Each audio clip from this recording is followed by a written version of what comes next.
Have you ever opened up Google, typed in your name, maybe an old address or current address even, maybe a little bit of your job history, and then on some weird website, there's that information about that summer you worked at McDonald's, and you're like, how and why? Why do you have this information about me? It's super weird. You didn't put it there, but, well, somebody did. And Incogni helps you remove that kind of personal info from data brokers, from people search sites, and now with their unlimited plan, even more places. With custom removals, you can submit direct links to sites like whitepages.com or Unicourt, and their privacy team will work to get your data taken down, even if it's not covered by one of the automated sites that they already cover. You just paste the link, they do the legwork, there's no hassle, no emails, just results.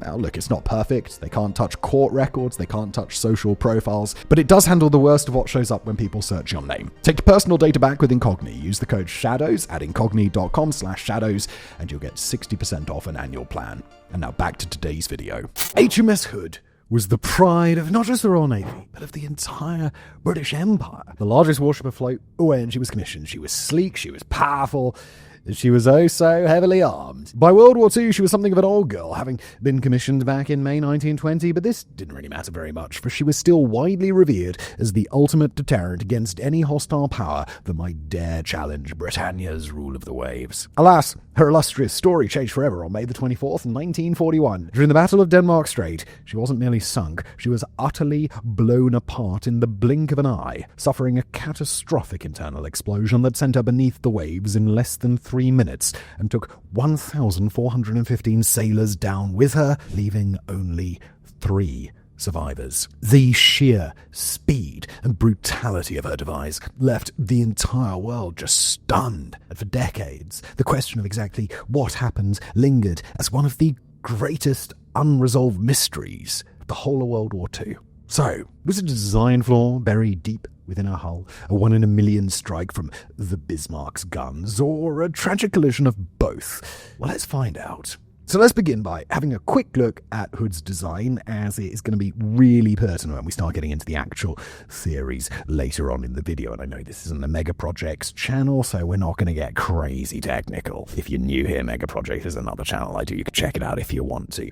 Beginning with the basics, she, despite what you might think from her size, was not actually a battleship. She was a battlecruiser. This is a type that serves as an intermediate between both battleships and cruisers, one that, to simplify a bit, combines the hull size and thus the speed of the latter with the guns and thus the firepower of the former. When originally laid down in 1916, she had been intended to lean much more heavily toward the speed side of that dichotomy, but lessons learned from the Battle of Jutland that same year led the powers that be to conclude that such a balance might not actually be that wise. Thus her design was beefed up, chiefly with her main belt armor being extended out to 12 inches and also having it angled better to match the expected trajectory of any incoming shells. Now, that move was certainly a wise one, as sure, she had to surrender a bit of her top-end speed for it, but the changes had also given her belt protection that was more or less comparable to contemporary battleships. What was less wise, though, was her deck armor. Because it was built with multiple layers of varying thickness, it lacked the comprehensive protection needed against plunging fire from long-range artillery. Hood's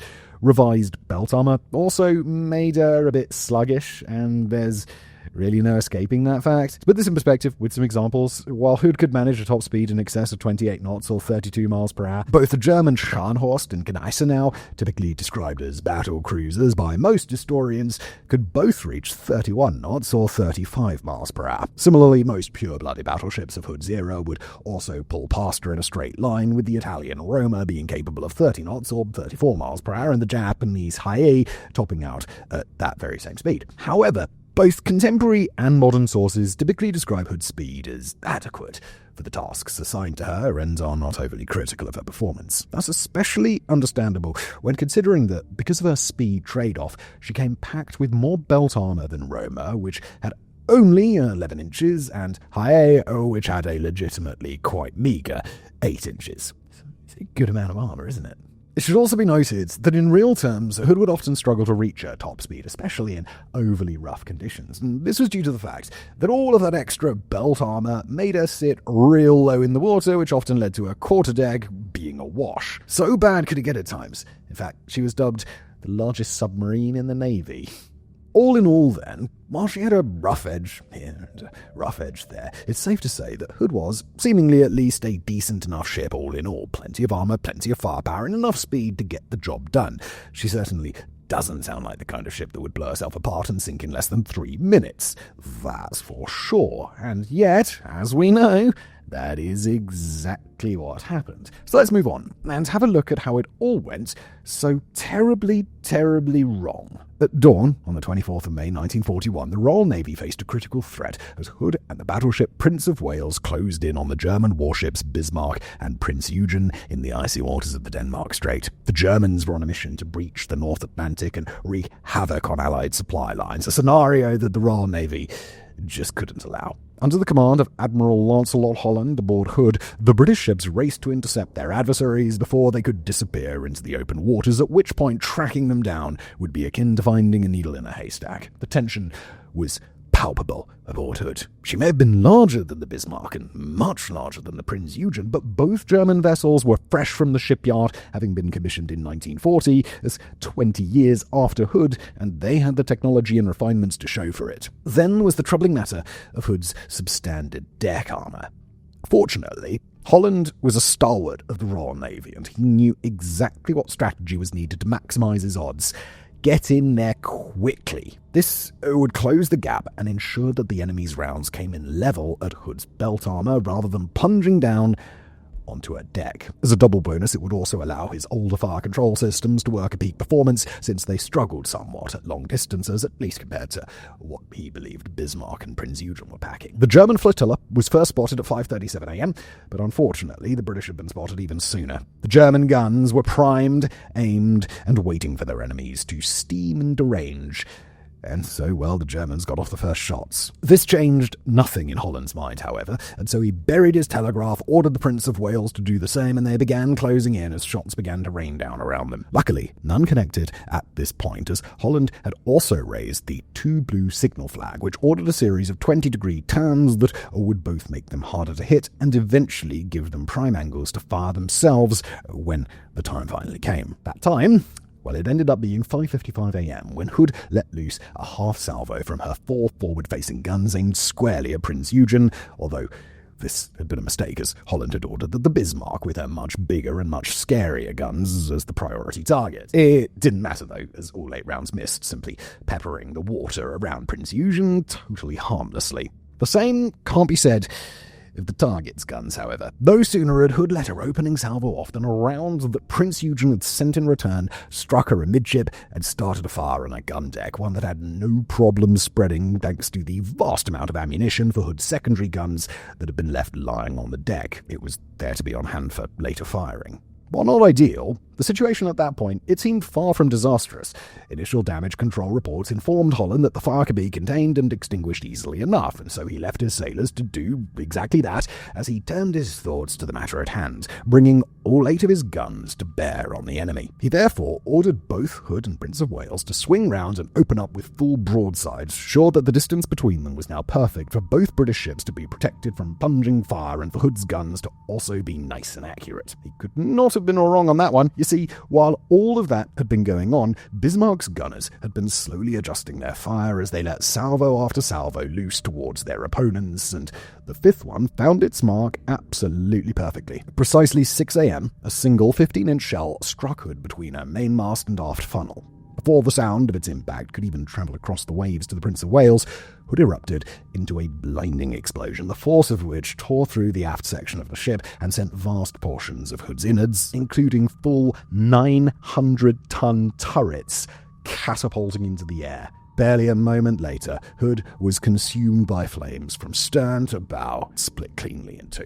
The crew of the Prince of Wales were absolutely dumbstruck by what they saw, and they stayed on station to attempt to rescue what few survivors there could be after an explosion like that, and also to send a few volleys Bismarck's way. However, with both Bismarck and Prince Eugen now having only one target between them, the weight of the fire simply became too much to sensibly bear. Captain John Leach gave the order to withdraw, lest they end up sharing Hood's fate. Now, news of Hood's shocking destruction spread quickly, leaving both the free world reeling and the fascist world ecstatic. But while the news might have been received very differently the world over, everyone did share a single question.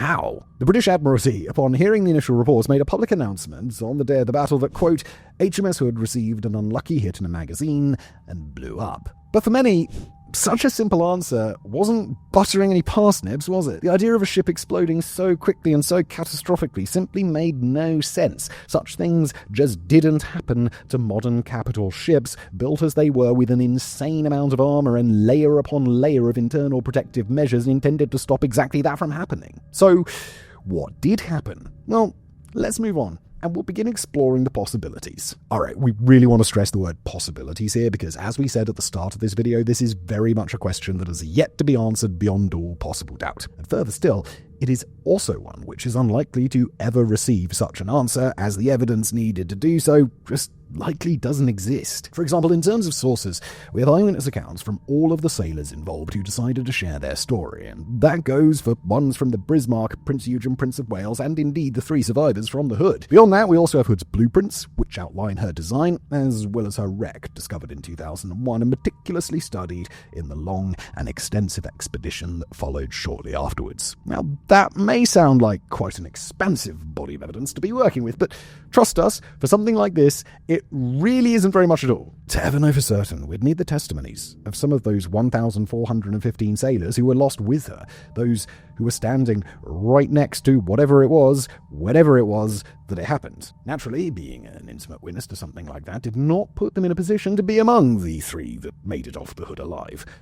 Obviously. We can have a very educated guesstimate in the absence of a solid explanation, however, and indeed, as a result of such educated guesstimating, many credible theories have emerged over the years. Now, one of the earliest and most debated theories was the possibility of a self-inflicted explosion caused by a malfunction in Hood's own turrets. Some of her survivors, along with many crew members from the other ships, noted unusual behavior from Hood's aft turrets just before the explosion occurred. The specifics of what exactly they were doing that was peculiar can vary from testimony to testimony, but the 2 observations that come up most frequently are that either Hood's turrets were firing out of sequence, or that a flash of some kind was spotted coming from them, but not out of the muzzles. From that, some speculate that a gun had misfired, had a jammed shell, and then struck another round down its barrel, or somehow accidentally ignited a propellant charge that was being brought up for later loading. All of this could have triggered a flashback that could have spread into the magazines, igniting them all in one go, and thus caused Hood's catastrophic explosion.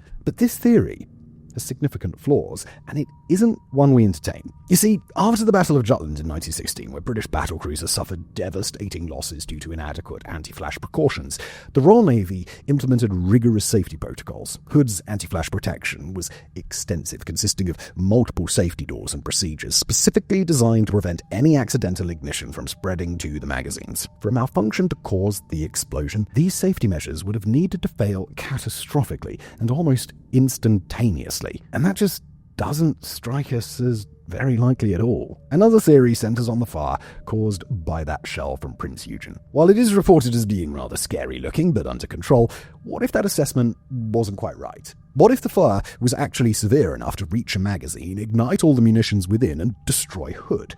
Well, actually, that's pretty unlikely. The boat deck was separated from the magazines by multiple layers of deck armor and compartments. For the fire to reach the magazines, it would have needed to bypass these barriers, a process that would have taken far longer than the few minutes that elapsed before Hood exploded. Furthermore, the ammunition hoists to the secondary guns were locked and sealed, so the fire didn't even have any shortcuts it would have taken to get to the gun magazines anyway. And even if it had somehow, the explosion just wouldn't have been enough to destroy the Hood outright. We're talking about not even a ton of munitions in the secondary magazine versus tens of tons in the main magazines, which simply isn't enough to cause such a great intermediate single explosion. So we're ruling out the fire theory. Some also speculate that it was actually Prince Eugen who delivered the killing shot at Hood and not the Bismarck. But as you've likely ascertained by our not mentioning this in our write-up of her destruction, as well as explicitly stating the shell type that landed, we don't personally buy this one. The maths just doesn't check out. Let me explain. Prince Eugen's 8-inch guns, firing from an estimated engagement range of approximately 19,000 yards, could damage Hood, to be sure, but only on her unarmored sections, being able to blow apart her superstructure, maybe start a fire or two on deck, but that's about it. Hood's armor might have been thin on her deck, certainly, but when we pointed that out earlier, we were pointing it out in the context of one of Bismarck's 15-inch shells coming down on it, not Prince Eugen's comparative pea shooters. They didn't have the mass. They didn't have the angle. It just wasn't happening. Another line of inquiry considered structural weaknesses within the Hood herself, with some theorists suggesting that wear and tear from years of service combined with a tendency to be the largest submarine in the Navy might have left her vulnerable to explosive shock. In other words, her hull and all the welds and bolts holding it together had worn down to such a point that a suitably large shake could have pulled it all apart. Again, we're not buying this one, as not only did the Royal Navy have a really extensive maintenance routine, which meant that 21 years was pretty much nothing for one of her ships, but her design, while compromised in some ways, has never had a single respected naval historian come out and note it as being structurally flawed in this way come the time of her sinking. So then, if we're writing off all of those theories, which one do we believe? Well, this is going to take some explaining, so let's just jump to the next section, the most likely theory as we see it. Now, we think that it was one of Bismarck's 15-inch shells that sealed Hood's fate. Of course, the one that struck between her mainmast and aft funnel mere seconds before she exploded. But why? What do we believe happened that led to this round being so bewilderingly effective? In short, a fluke of fate, and a series of events so statistically unlikely that it makes you pause and wonder if there just might have been something to the motto that the German sailors had on their belt buckles, the one about God being with them. Let's explain this. So, as Hood raced through the Denmark Strait at maximum speed, 28 knots, 32 miles per hour, her speed created a significant bow wave. This wave caused a deep trough aft of her mainmast, which temporarily lowered her waterline and exposed a section of hull beneath her thick 12-inch belt armor. Bismarck's gunners, unbeknown to them, would then go on to exploit this to deadly effect. According to this theory, a 15-inch shell missed Hood and impacted the water surrounding her, but thanks to its angle, it ended up skipping along the water's surface rather than plunging down into it.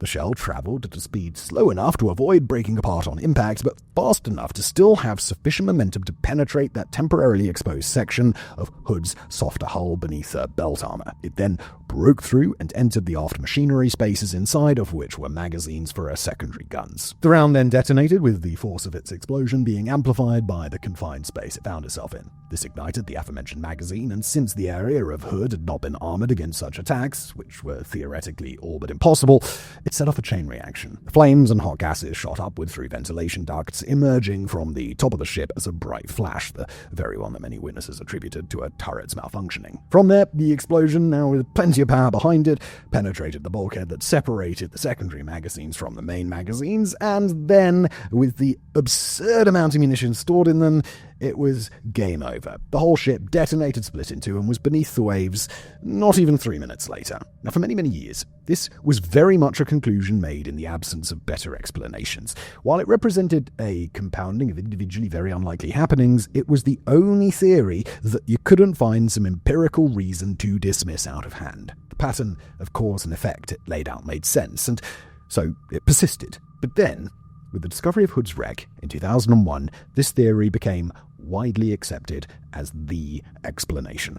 Enormous parts of our aft section were just gone, which would be consistent with a magazine explosion that had originated from below the decks. So, as we, and indeed the vast majority of historians, see it at this point, Hood was not lost due to any single mistake, whether in her operation or design, but due to a single devastatingly lucky shot that landed amid a litany of otherwise very unlikely circumstances. Now, some are quick to lay blame on the British Admiralty for not seeing the fatal flaw that Hood supposedly had while under full steam in the correct, or rather incorrect, conditions.